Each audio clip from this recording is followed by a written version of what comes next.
Let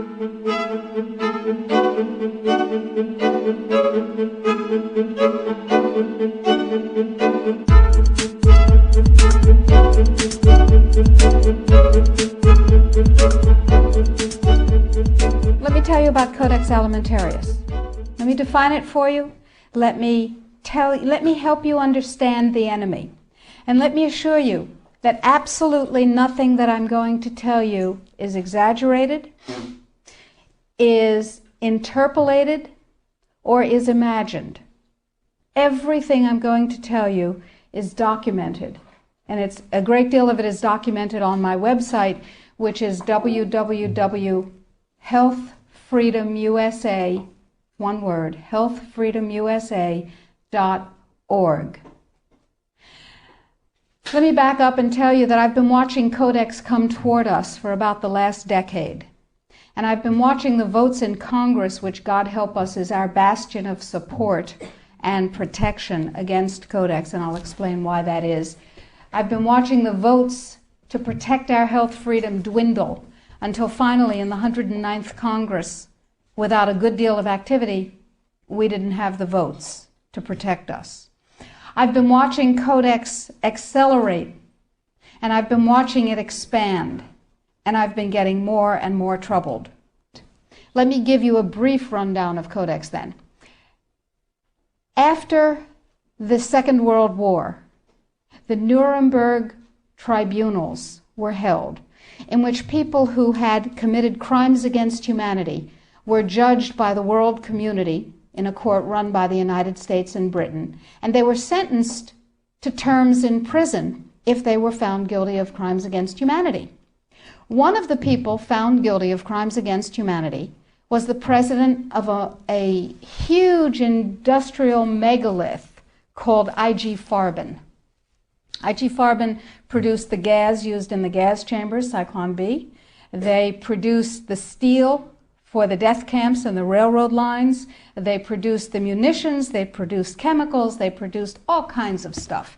They produced pharmaceuticals. Big pharmaceutical company.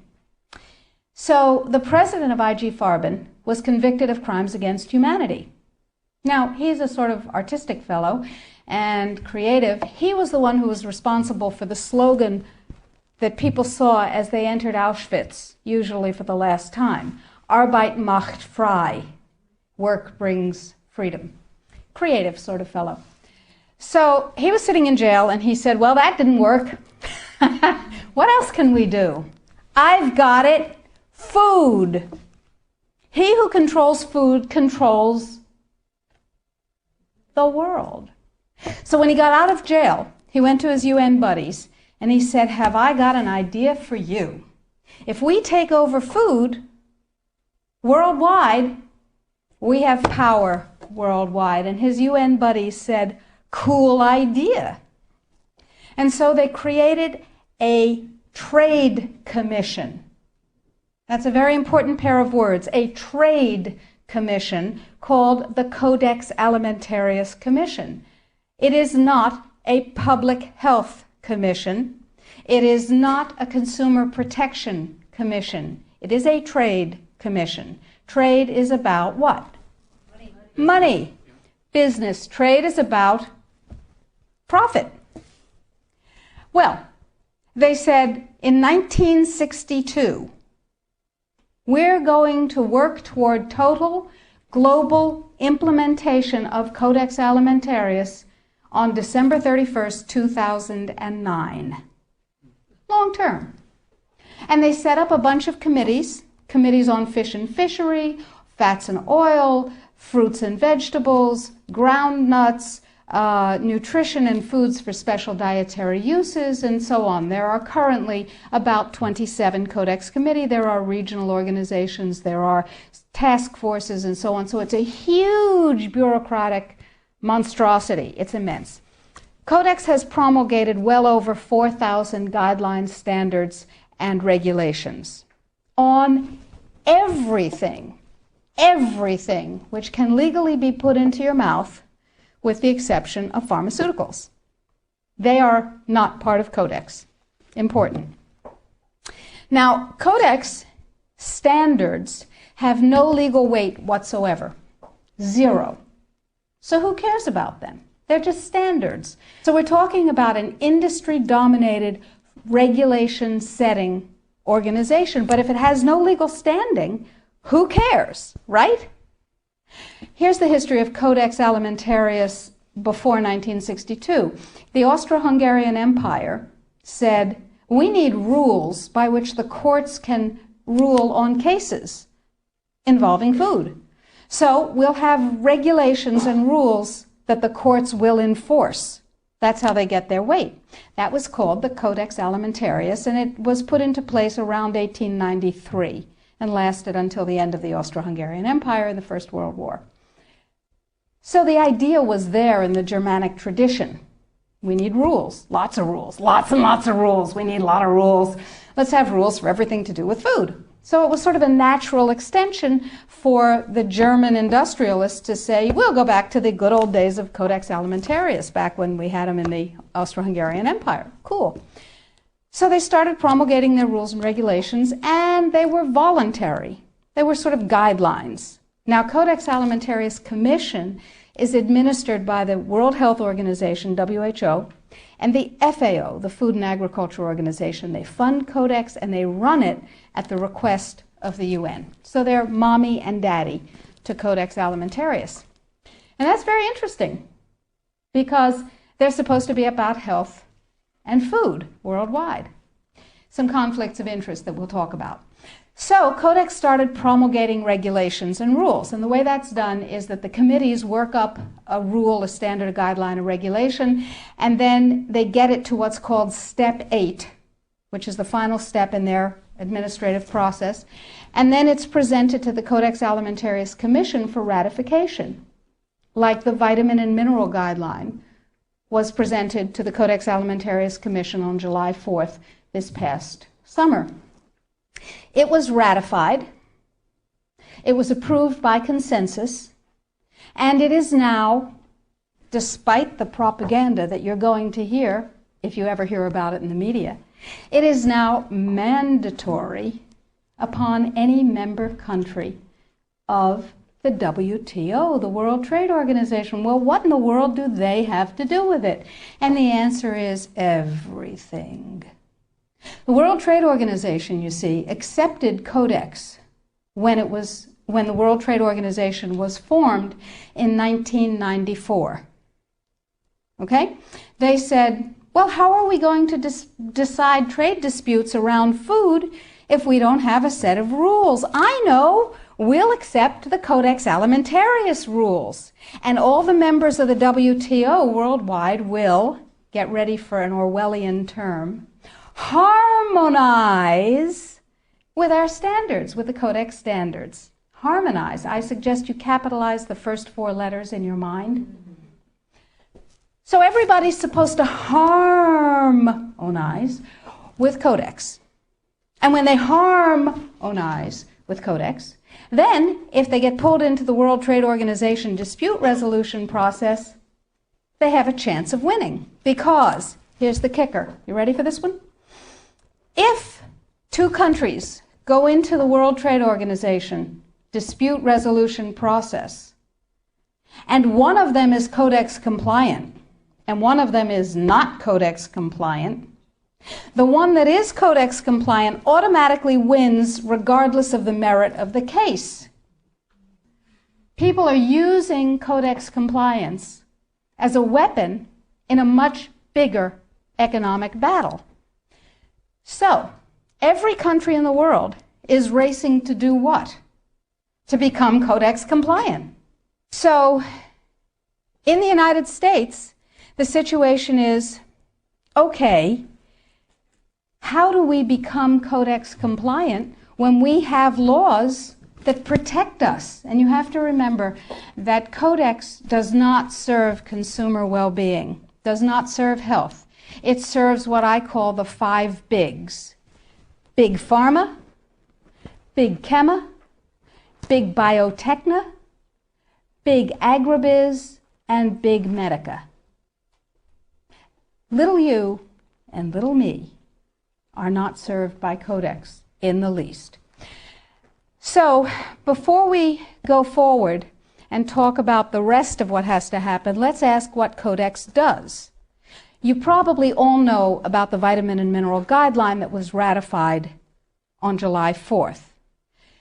You may not know that although it is said that Codex guidelines, regulations, and standards which have been ratified are voluntary, they are not voluntary.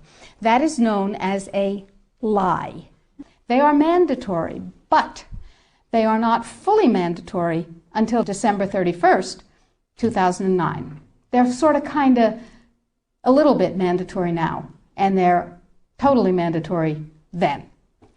Okay, so what does Codex do? Why do I care enough about Codex to close my practice and stop treating patients who came to me from around the world to help them regain their health and be radiantly well with non-toxic means, which is a very satisfying thing to do. I love it. And it also provided me with an income. That was nice. Why am I concerned enough? Okay, let's talk about the vitamin and mineral guideline first. In 1994, here in the United States, DSHEA, the Dietary Supplements, Health and Education Act, was passed, which classifies nutrients and herbs as foods. As foods, you can set no upper limit on them. You cannot set an upper limit on lettuce, lamb, or rutabagas, and similarly, you cannot set an upper limit on vitamin C, echinacea, ginkgo biloba, vitamin D. And access to nutrients is freely given to us. We are allowed to have any nutrients we want because, and this is a very important point, under common law, anything not forbidden is permitted. Codex, on the other hand, is a Napoleonic Code law system. Under Napoleonic Code, anything not permitted is forbidden. That's called a positive list. So, vitamins and minerals. In 1994, we passed DSHEA. Nutrients are foods. We can have as much of them as we want. It's our business. In 1994, Codex, with no notice here in this country whatsoever, declared nutrients, put on your intellectual seatbelts, declared nutrients to be toxins. They're poisons. Dangerous industrial poisons. As poisons, we have to be protected from them. How do you protect somebody from a poison? You use toxicology. You use a science called risk assessment. A quick primer on risk assessment. First, you take the substance that's poisonous and you feed it to animals and you determine the dose that kills 50% of them. That's called the LD50. Okay? And you extrapolate what the LD50 for a human being might be. Then, you go down to the other end of the dosage range and you start feeding itty-bitty tiny bits of it to test animals.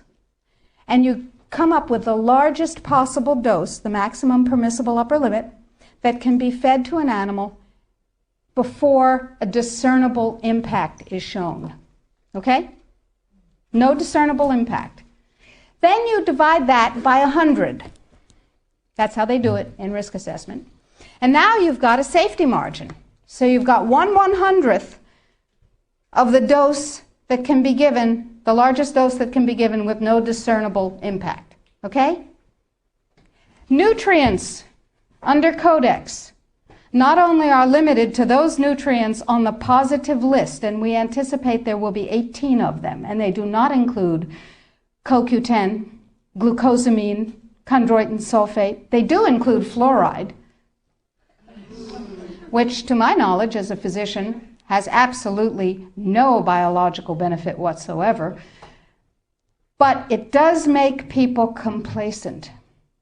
Fluoride was first used in the Gulag because it was discovered that prisoners who were fed fluoridated water were complacent and you could do anything you wanted to them. They were easy to manage. So you have 18 nutrients.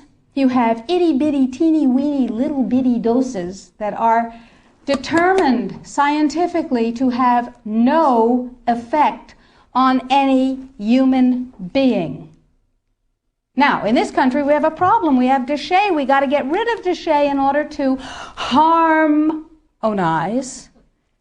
with Codex. That part of Codex, anyway. So how do we get rid of DSHEA?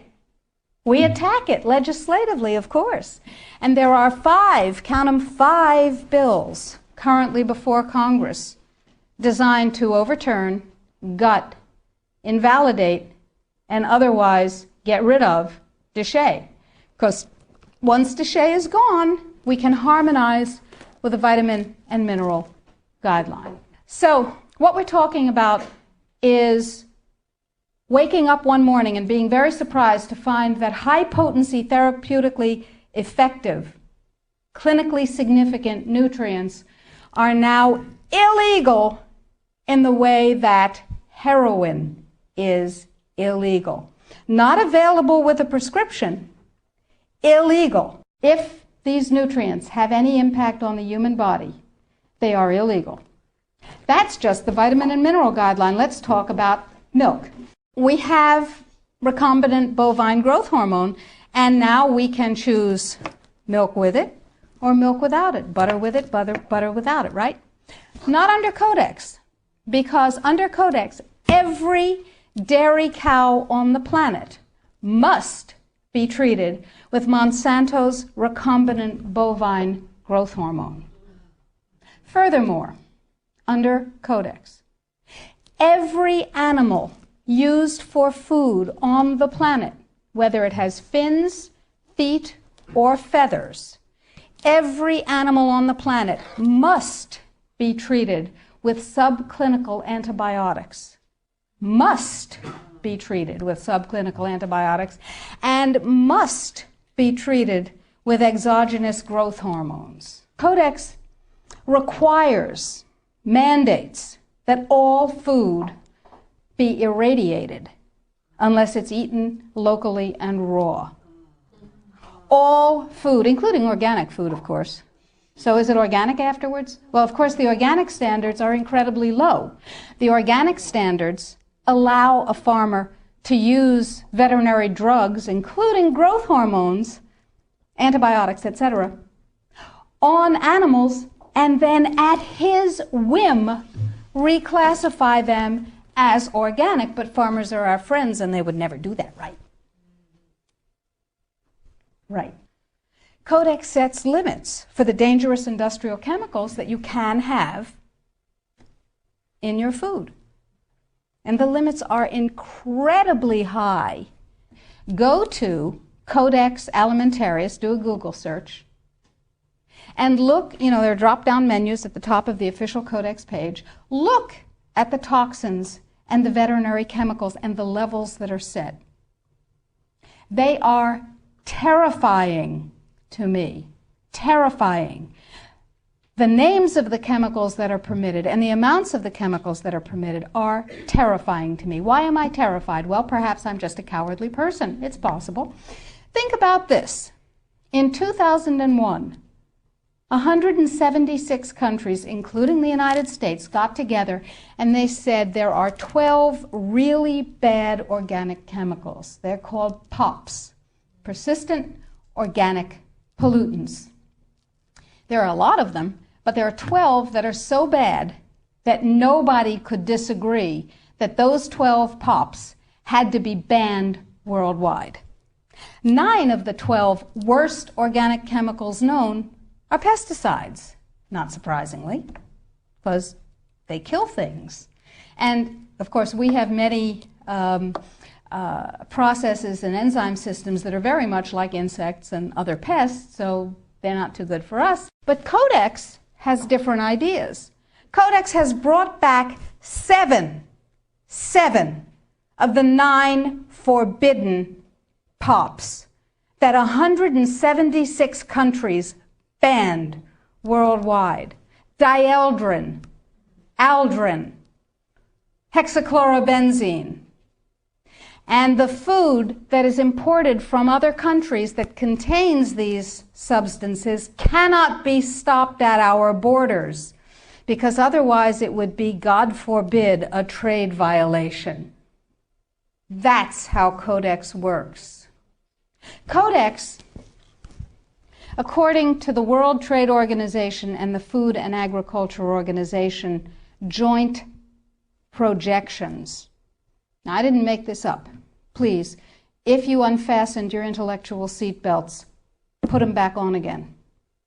If you do the numbers in the WHO FAO projections, the epidemiological projections, they estimate, not I, because what do I know?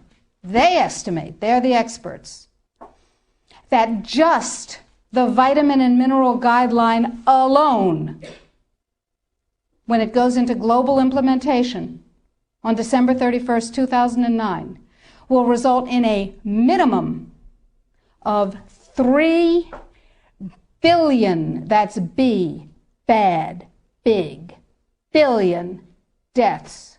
1 billion through simple starvation. Those folks who die are not particularly economically successful from the point of view of the corporations. When you're starving to death, how much good can you do when the issue is how much can you buy? Not a lot. Forget them.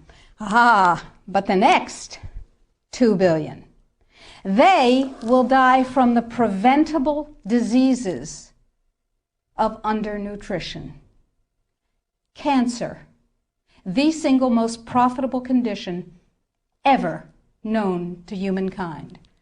Cardiovascular disease, a good second. Diabetes, pretty good producer. And a whole host of other preventable diseases. Who will die? Who knows? Who will live? Probably those people who are wealthy enough and powerful enough to have their own pushers of clean food and nutrients. That's who will live. You and I? Probably not. Our children? Probably not.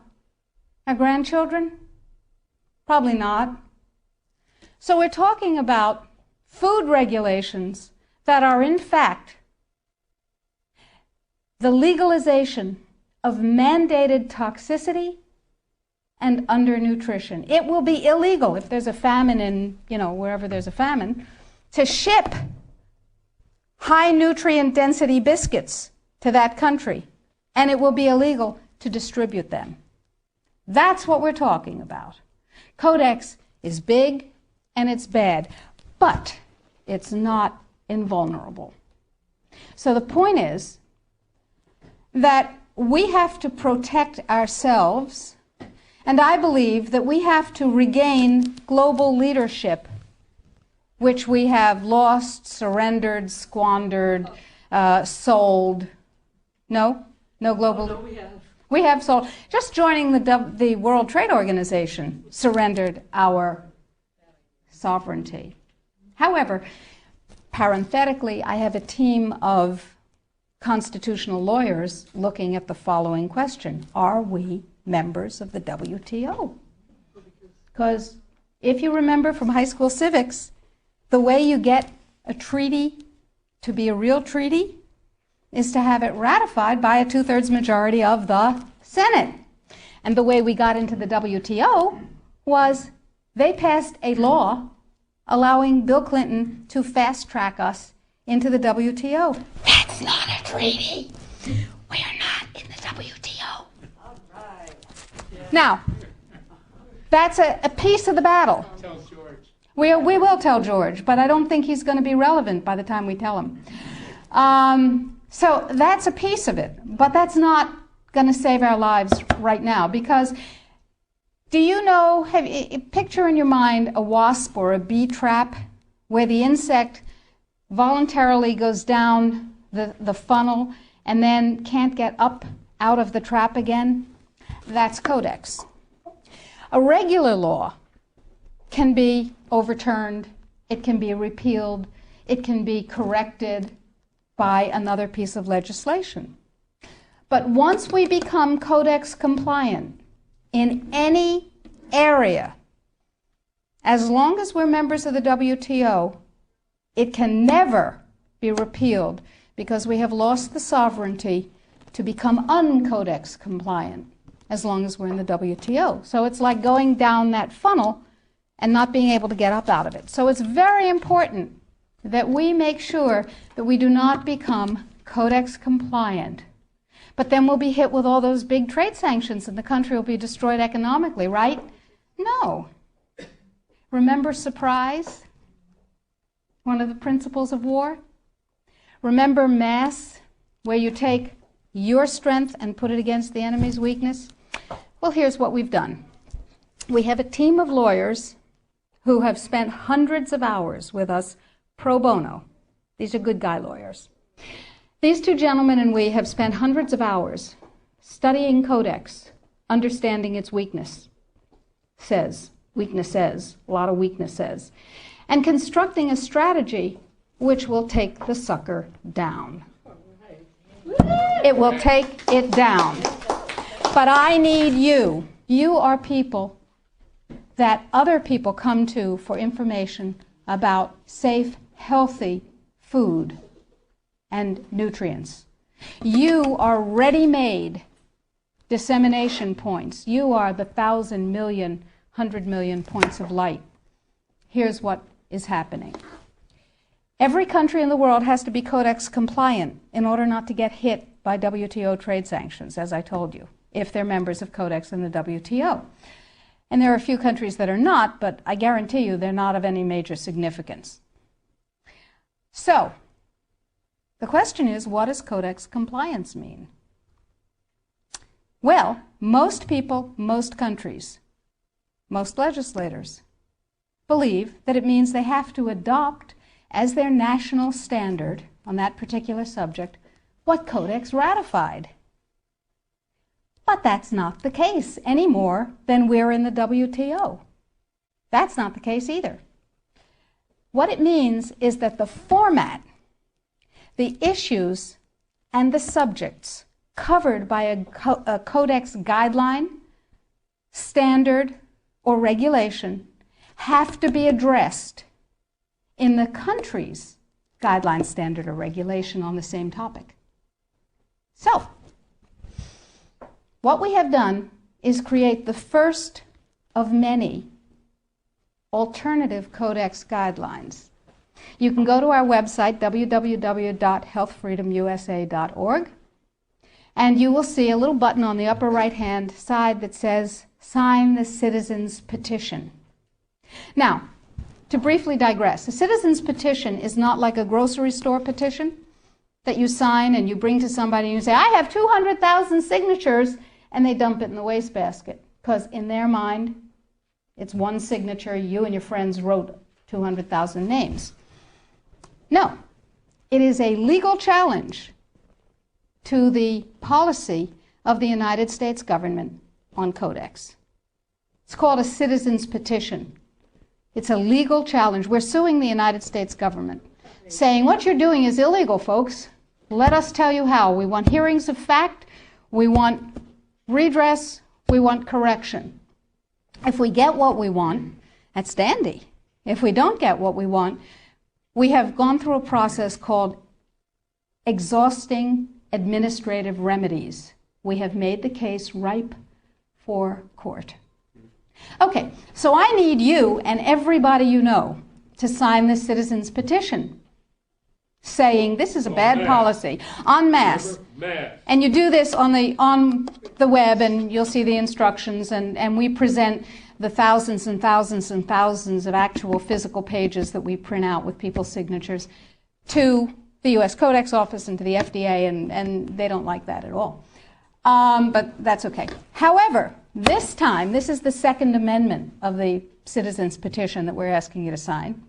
This time, the revised Vitamin and Mineral Guideline is part of it. It's part of the lawsuit saying this needs to be U.S. policy. The more voices that say, this is what I want, and you work for me, Mr. and Mrs. Bureaucrat and Mr. and Mrs. Congressman, Mr. and Mrs. Senator, the more voices, the more weight. So step number one is read and sign the citizen's petition. Step number 2 is disseminate the information, the web link. Tell everybody you know. Put it out in your office. Get your patients, your friends, your neighbors, your suppliers to sign the citizens' petition. And your suppliers, the companies that you use, are going to tell you that you're out of your minds. They will tell you that Codex is not a problem. And they will tell you, anybody here have a dog? Okay. Dog owners know that you ask a dog to heel, sit, down, stay. That's Codex in this country and worldwide. Because the more people who are in Codex coma, the less trouble they have getting this through. So the NNFA, anybody here ever heard of the NNFA? Everybody's heard of the NNFA. Did you know that the members of the NNFA are not just health food stores and manufacturers, but include companies with names you may have heard? Pfizer, Merck, Monsanto, Bayer, BASF, Archer Daniels Midland, Chemet, Eastman Chemical, I could go on, GlaxoSmithKline Wellcome, Wyeth Arrest, you get the idea. Why? Because after DSHEA was passed and the nutrient business burgeoned, the pharmaceutical folks said, and they're not dumb, said there's gold in them thar pills. And they bought the means of production of many, many, many companies, and they bought the companies themselves. So they're in the nutrient business. What better way to kill the nutrient business, which is not nearly as profitable as the toxic chemical drug business, than to take it over? Works every time, right? CRN. Anybody here know about CRN? Council for Responsible Nutrition. Same members. They have lots of multi-level marketing companies. Same members. Okay? And they're serving their members' needs. They're saying, CRN is saying, yay, Codex is coming. It's going to protect us from those dangerous vitamins and minerals and herbs. And CRN is saying, it's fine. Go to sleep, lullaby, and good night. Everything's fine. And they use a report that they commissioned at a reputed cost of $800,000. A report Sidley, Austin, Brown, and Root, a law firm in Washington, wrote a report for them. And it said, lullaby and good night. Everything's fine. It won't have an impact on the United States. Everything's fine. Sidley, Austin, Brown, and Root has one major client whose name you might know, Merck. Now, it's entirely possible that NNFA just did a spectacularly bad job of due diligence, or not.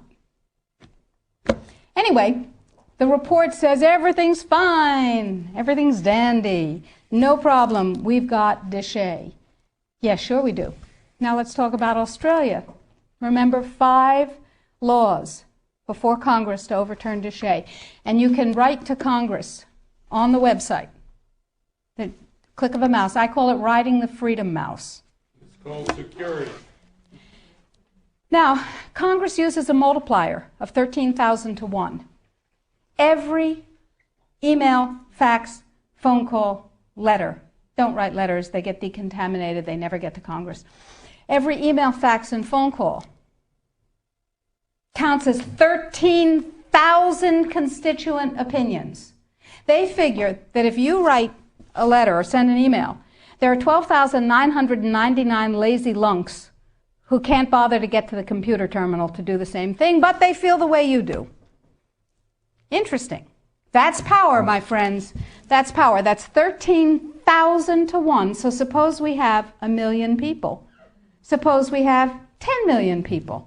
Suppose we have 100 million people saying, don't you dare. Now, Congress has one rule above all others. Anybody know what it is? Get reelected. That's the primary rule, the prime directive, as Isaac Asimov would have called it. The prime directive is to get reelected. Now, DSHEA was passed, you may remember, by unanimous congressional consent. Was that because one morning all members of Congress woke up and said, I see the light. nutrients are better than drugs. No, they said, oh, if I don't go along with this, I'll never be reelected to anything. You remember critical mass. Remember, we were out on the streets and we were up on our hind legs and we were making noise and we were rallying and we were writing letters and we said, don't you dare take away my health freedom. Remember? And we won. Except we got fat, dumb, and lazy and stopped protecting ourselves. So now we're in the same place again. Except it's all food instead of just nutrients. So that's point number one. Use the Freedom Mouse. Ride the Freedom Mouse. We've made it as easy as possible on the site. Sign up for the emails. I will never sell your information to anyone, I promise. I will never rent it. I will never share it. You'll only get email from me. And we need you to know what's going on. So I'll send you email blasts. I'll send you things that you can do. Or not. You know, it's your choice. Get everybody you know informed. Now, what else can you do? Well, we're going to write a series of Codex alternative guidelines. Everything bad in Codex will have an alternative guideline that turns it into a pro-health guideline. What have we done with the guideline, the vitamin and mineral guideline? You can see that because we have a markup copy that has their guideline crossed out and ours written in on the website. It's right there. What we've done is turn it into something, into a guideline that mandates biochemically, individually determined optimal health. And it's still Codex compliant. So we said, okay, now we need Congress to adopt this. And we need other countries in the world to adopt this. So Bert and I went to Washington, D.C., and we met with Dana Rohrabacher from Orange County, who said to us, he's a representative, he said, I believe in pesticides. I went, ugh. He said, I believe in GMOs. I went, ugh, ugh. He said, I believe in irradiation of food. I went, ugh, ugh, ugh. But, he said, I believe in your right to not be forced to eat foods that have been processed that way more than I believe in those technologies. I will take this on. We said, oh, that's really nice. And he said, now, we need a coalition. So we went across the aisle, or across the office building, to see Peter DeFazio's staff from Oregon, who is a liberal Democrat, whereas Rohrabacher is a Republican, a libertarian Republican. And DeFazio's on board. And we have large numbers of others who actually never heard of Codex before we told them about it. Never heard of Codex. We have called every health legislative aide in Congress, and we have said, what's your congressman's position on Codex? And they've said, bah. We have spoken to the trade legislative assistants. We've said, what's your congressman's position on Codex? And they've said, on what? They don't know. We had a congressional briefing set up on the 20th of September. I was going to address Congress. Tell them about it. I thought that was cool. 10 days before, it became a briefing on something else. Another freedom click. You need to write to Congress on the site and tell them that they need a congressional briefing, by God, and tell them you want me to brief them. They don't know. They've never heard of it any more than the general public has heard of it. Gee, how'd that happen? Who knows? Every negative part of Codex can be overturned by a guideline, a regulation, or a standard that is positive. So we need your help, because the United States leadership in this guideline and all the positive guidelines to follow is what's going to literally save the population of the planet and save your jobs and your children and your families and mine. Thank you.